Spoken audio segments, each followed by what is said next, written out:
आइए जानते हैं आज की कुछ अंतर्राष्ट्रीय खबरों को। पहले एक नजर आज की हेडलाइंस पर। पोलैंड के बाद यूक्रेन का रुख, पोलैंड को लेकर क्या बोले पीएम मोदी। उत्तराखंड रुद्रप्रयाग स्थित फाटा के पास भूस्खलन में दबकर 4 मजदूरों की मौत, सभी थे नेपाल के रहने वाले। क्राइम सीन से छेड़छाड़, रेप की पुष्टि और आरोपी का खुलासा। वक्फ बिल पर संग्राम, मौलाना मदनी का बड़ा बयान।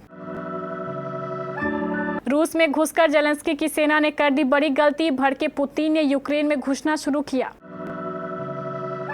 हिजबुल्लाह के भीषण हमले से दहला इजराइल, हजारों घर तबाह, खौफ में जी रहे लोग।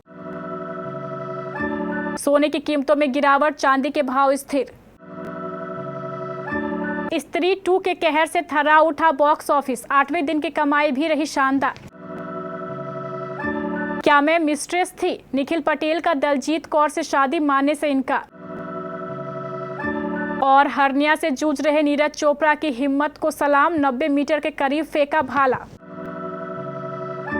पीएम मोदी ने पोलैंड के प्रधानमंत्री डोनाल्ड टस्क के साथ बातचीत के बाद अपने प्रेस वक्तव्य में कहा, यूक्रेन और पश्चिम एशिया में जारी संघर्ष हम सभी के लिए गहरी चिंता का विषय है। भारत का दृढ़ता से मानना है कि युद्ध के मैदान में किसी भी समस्या का समाधान नहीं ढूंढा जा सकता।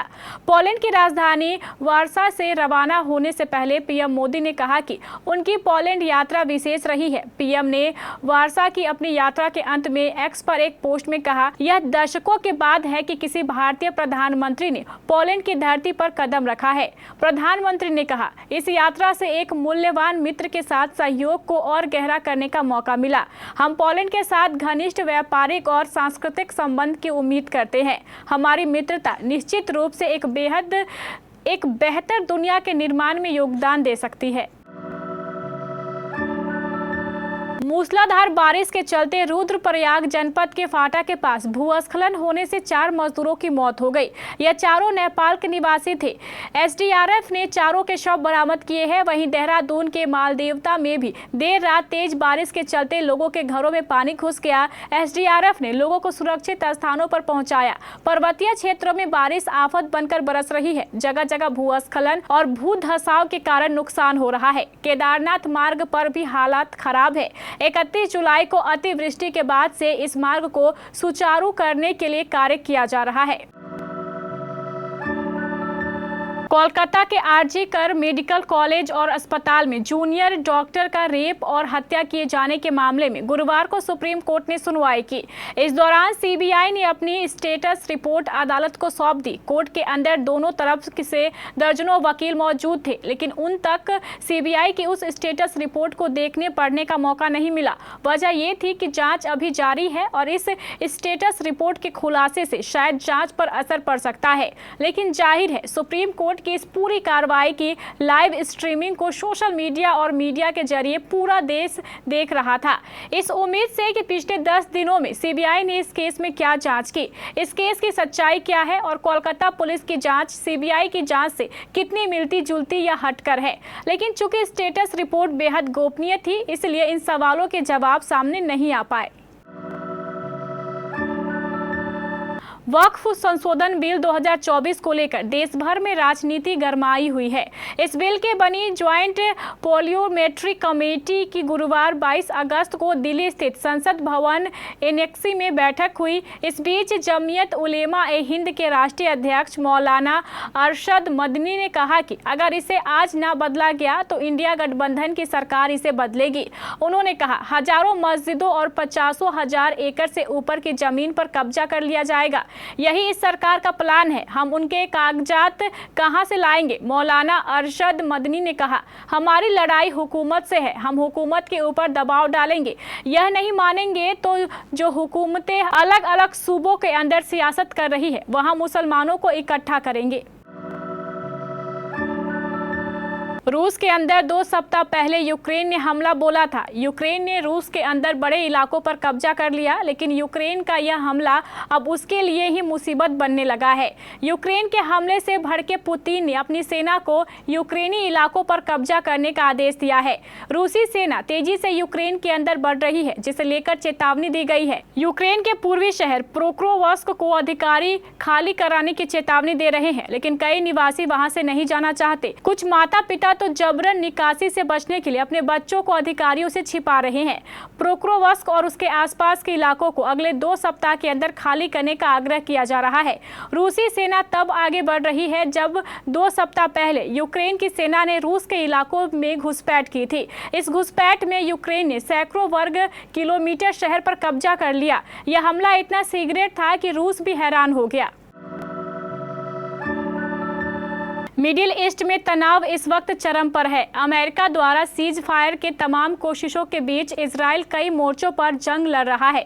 एक तरफ गाजा में हमास तो दूसरी तरफ लेबनान में हिजबुल्लाह के साथ लगातार युद्ध चल रहा है। ताजा घटनाक्रम में हिजबुल्लाह ने बुधवार को इजराइल पर ताबड़तोड़ हमले किए हैं। करीब 50 से अधिक रॉकेट इजराइल की ओर दागे गए, जिसमें हजारों घर तबाह हो गए। सायरन की आवाजों के बीच लोग डरे और सहमे हैं। हिजबुल्लाह ने इजराइल के 2 प्रमुख शहरों जिंग और गोलान हाइट्स में नागरिक आबादी के पास रॉकेट से हमला किया है। बिहार के सबसे बड़े सराफा बाजार पटना की राजधानी में सोने की कीमतों में गिरावट दर्ज की गई है। जहां सोना 200 रुपये सस्ता हुआ है, वहीं चांदी के दाम भी स्थिर बने हुए हैं। लगातार कई दिनों तक बढ़ोतरी के बाद पटना के लोकल सराफा मंडी में सोने की कीमतें शुक्रवार 23 अगस्त 2024 को मामूली रूप से घटी हैं। पिछले कुछ दिनों से सोने और चांदी के दामों में उछाल देखा जा रहा था।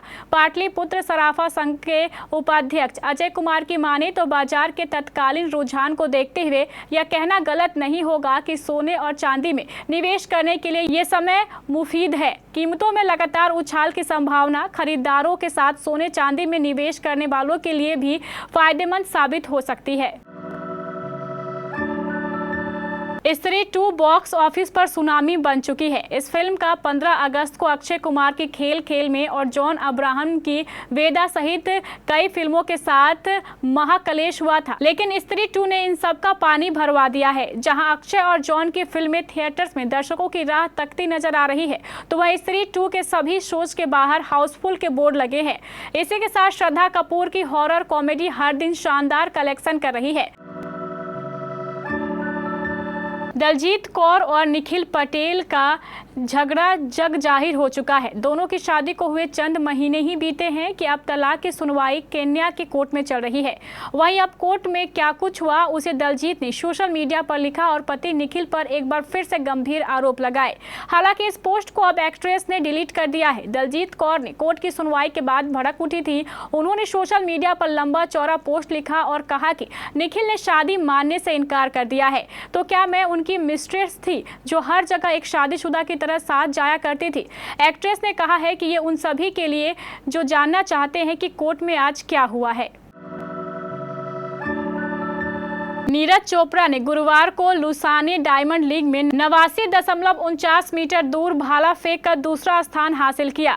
हर्निया से जूझ रहे चोटिल पेरिस ओलंपिक के सिल्वर मेडलिस्ट नीरज का थ्रो 90 मीटर के बेहद करीब था, लेकिन वह एक बार फिर 90 मीटर का बैरियर पार नहीं कर पाए। इस वजह से उनके चेहरे पर निराशा साफ दिखी। वहीं अपने आखिरी प्रयास में ग्रेनाडा के एंडरसन पीटर्स ने 90.61 मीटर का थ्रो किया और टॉप रहे। इस इवेंट में Olympic gold medallist Arshad Nadeem खेलने नहीं उतरे थे। डायमंड लीग के तहत एक लीग मुकाबला गुरुवार को लुसाने में हुआ। इसके बाद दूसरा लीग मुकाबला 5 सितंबर को ज्यूरिख में होगा। डायमंड लीग फाइनल के लिए नीरज को इन दोनों में से कम एक मैच खेलना जरूरी था। लीग मुकाबले के बाद पॉइंट्स टेबल में टॉप 6 में रहने वाले जैवलिन थ्रोवर को ही डायमंड लीग के फाइनल में जगह मिलेगी।